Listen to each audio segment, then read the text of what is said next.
Well, viewers, it's a pretty momentous day. Here we are at Summit Garage in Dudley, and here is Mr. Coleman, the rubbish mechanic, who's actually wearing his branded merchandise. Say hello, Mr. Coleman. Hello, Mr. Coleman. Thank you, sir. So he's very kindly brought me today to pick my car up. My car is actually fixed. A little bit later on, we'll be having a look at actually what the problem was, because I've been very, so how we said, private about what's been happening. It does need a clean. You can't really see it on video, but because it was broken for a long time, it's been 2 months and 3 weeks since I actually drove this car last. It's sat on the side of a road in Winchester for about 6 weeks. It's broken state, collecting sort of detritus from various bushes and things around. So it's not the cleanest, but we'll sort that out. Oh, I think I'm missing a sticker there as well. I better get that sorted out.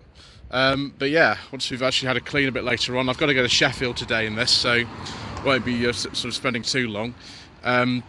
But what actually happened is that the crank position sensor failed on it, but it wasn't just the crank position sensor.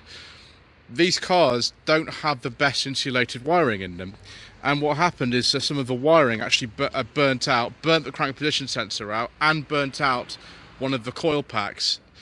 So cylinder 6 had a misfire, but that only happened after the car had a new crank position sensor. The one I got two crank position sensors with the wrong type.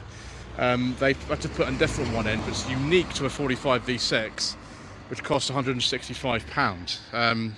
The ones I had before were for a 75, so they didn't work. The second one I had, it does fit, but it doesn't work. So wiring's been done. Crank position sensor's been done, new coil pack's been done. Fortunately, I didn't need all 6, I needed 1. It's not too expensive.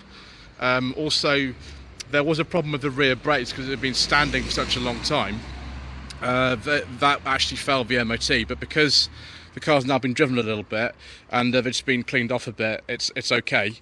And there is a problem with the exhaust flexi on this car. That at some point needs addressing. It's not a big job, but that's an advisory on the MOT in case any of you are doing a reg check on it. That's what you'll see. But it's back, it starts. I've just tested it and it starts, and yeah, I will be very much enjoying driving this because it's been a long time, and we've now got a problem with the Volvo that we might go into a little while. I drove the Volvo up to Mr. Coleman's house yesterday. He's going to be having a look at the source of his oil leaks, prodigious oil leaks. In fact, they're so bad that Mr. Coleman said I shouldn't drive the car at the moment. So that's interesting. But at least you've got, you know, one completely functioning car again. It did cost quite a lot of money to get this fixed, but that's okay. I'm sure you'll reward that to me by watching my videos on my channel, so I can make up for the cost of the repairs. Summit Garage very kindly did give me a massive discount on the labour, so that's good. It sort of keeps this car on the road as opposed to ending up where so many of these 45 V6 have ended up in the scrapyard due to rust and other things. Ooh. Mr. Coleman's I think needs to go back to Bedworth soon, so we'll let him go, and I will speak to you again in a moment.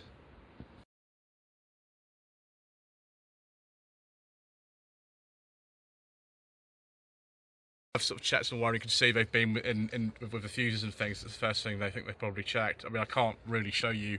Crank position sensors actually on. You know, you have to get it from underneath the car, so it's very, very difficult to show you what they've done. But cylinder number 6 was the one with the faulty coil pack. I think that could be one of the rear ones, to be honest, actually. So again, it's very difficult to actually show. It looks like they've done some insulation wire on the back there or something. Mr. Coleman's just sort of having a little feel around. But yeah, looks like it's fine now. I must just put a little bit of coolant in it actually. These do very, very slowly weep a little bit of coolant, so I'm just going to put a little bit of it in. I've still got some in this car, so I'm just going to put a little bit in before my journey. And yeah, I might actually show you the breakdown on the invoice that I've actually got in a moment. Lloyd Vehicle Consulting stickers, t-shirts and mugs are available by clicking the link to the Google form in the video description below. So viewers, we do now have a valid MOT. We need to get those rear suspension bushes changed, and that can happen probably just before the next MOT, which will be in December. Exhaust flexi cover, that's easily fixed. So here's the diagnosis. So we put one cranked ignition sensor in it, that didn't work totally right. One, I changed that for another one. The second one was wrong as well. Had to have a specific one, but it's only for a 45 V6. It was quite expensive actually, as you can see. Wasn't the cheapest thing. Then the wiring was bad. The wiring's been fixed. It also burnt the coil pack out on cylinder 6, which is not good. You can see coil packs aren't very expensive, about maybe sort of £24 or something. Then there's the MOT that was done. Obviously I had to get done by them because, well, couldn't do it any other way.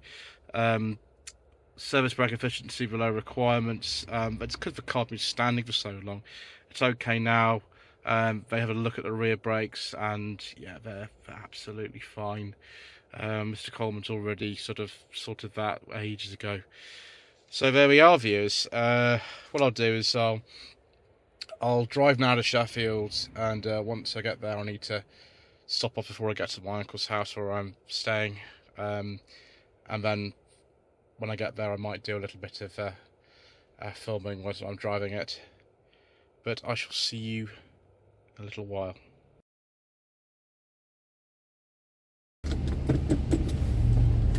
Right viewers, here we are in the busy centre of Sheffield.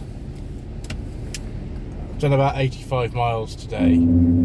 Oh, the brakes are a little bit damp. Just been to the car wash because can't have any John Barry on the in the video. We'll get copyright infringement, views. Unfortunately, the 85-mile journey to Sheffield from Dudley kicked up a whole load of road salt, and the car's not been cleaned since October. So, for this princely sum of £7, it looks as if it was quite worth it. I've really missed driving this car.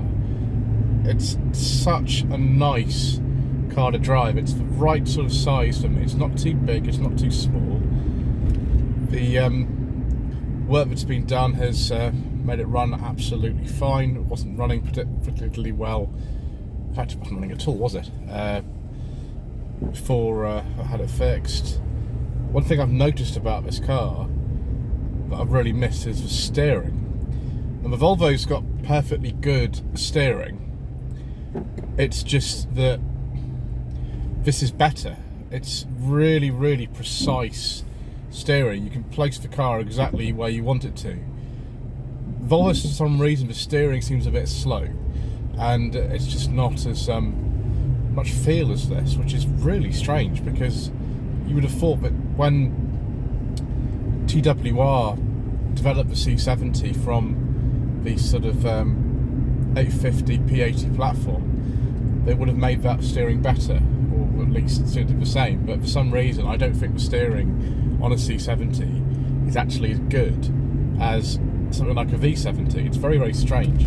With this, you can just place the car exactly wherever you want it. I've missed the noise of the KV6 engine. It's not as powerful, it's not as torquey at all as a T5 Volvo. It really isn't. But I find this very pleasant to drive. It's also not as refined. There's a lot more noise in here for the longer journeys, but you know, we're going to keep this car. I've decided that we are going to, even if it's sort of not exactly looked after me when I needed it, but that's the way with very old cars. This car's almost 20 years old. You can't really expect it to be 100% reliable. But you can't expect any car to be 100% reliable. That's something that in my job people say to me. It's like, I must have a reliable car. It's like, well, I can't guarantee the car will be reliable. Nobody can guarantee their car will be 100% reliable. That's That's just not possible. So yeah, I mean, obviously if I didn't have Mr. Coleman, if I didn't have a nice big discount on the labour from Summit Garage, from the work they've done, this car would be uneconomical to repair.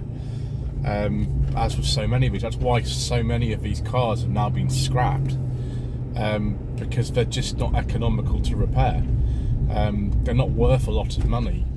Even the best one of these I've ever seen is probably worth about £2,500. There's one on Facebook Marketplace at the moment, but it's a local car. I do know of it. It's dark green with a personal line green interior, and it's done 28,000 miles, and it's up for £2,000.